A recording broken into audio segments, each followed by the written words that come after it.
لو انت من سكان التجمع الخامس، عايز اسألك سؤال. انت فين من الجامعة الامريكية؟ جنب الجامعة الامريكية، ورا الجامعة الامريكية، قريب من الجامعة الامريكية؟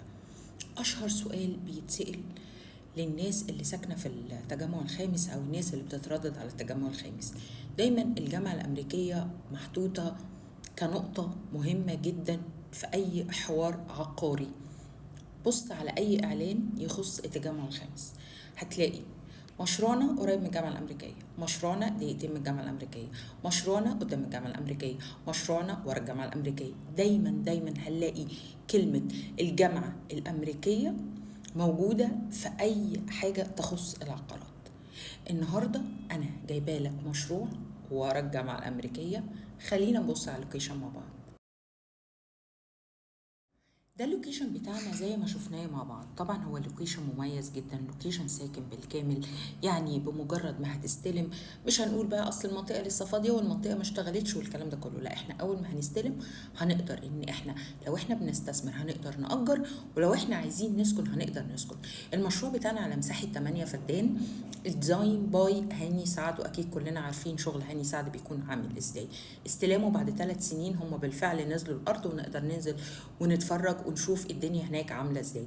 عندنا المساحات الصغيره، ودي اكتر مساحات حاليا مطلوبه للاستثمار، لان عاده الناس اللي بتستثمر في الاريا اللي حوالين الجامعه الامريكيه مش بيحتاجوا مساحات كبيره، بيحتاجوا بقى المساحات اللي هي 45 و55، على قد ان طالب او اتنين طلاب يأجروا حاجه مع بعض.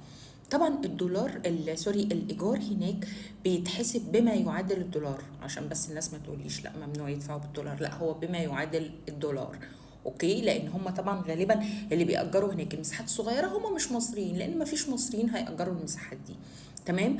طيب، لو انا عايز حاجه، انا مش عايز استثمر، انا عايز اسكن، عندي مساحات اوضتين وعندي مساحات 3. بالنسبه للاستوديوهات، الاسعار عندي بتبدا من 4 مليون 100، 10% و6 سنين، او 20% و7 سنين، دي البيمنت بلان. بالنسبة للشقق الأوضتين والتلاتة، لا، بنتكلم في 10 و7 سنين. عندي نوعين من الاستلام، عندي سيمي فينيشد، يعني هستلم نص تشطيب. الأسعار اللي أنا قلت عليها دي أسعار النص تشطيب. أو إن أنا عايز الشركة تشطب لي، في الحالة دي الشركة هتزود الأسعار وهتشطب لحضرتك وهتقسط لك التشطيب، ودي برضو ميزة كويسة جدا.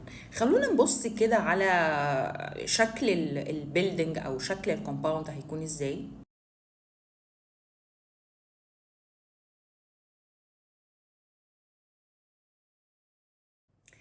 ده الشكل زي ما شفناه مع بعض. المشروع لذيذ، كوزي كومباوند 8 فدان، اريا كويسة جدا، استثمار ممتاز، مش بادجت كبير. لو انا هشتري الاستوديوهات الصغيرة، احنا بنتكلم في مقدم اراوند يعني 410 420 450 في الحتة دي، ونقسط على 6 سنين، او نعلي المقدم شوية ونقسط على 7 سنين. لأي تفاصيل اكتر، عايزين تنزلوا الارض، عايزين تفاصيل اكتر عن المشروع، كلموني او ابعتولي رقمكم وانا هكلمكم. شكرا لكم.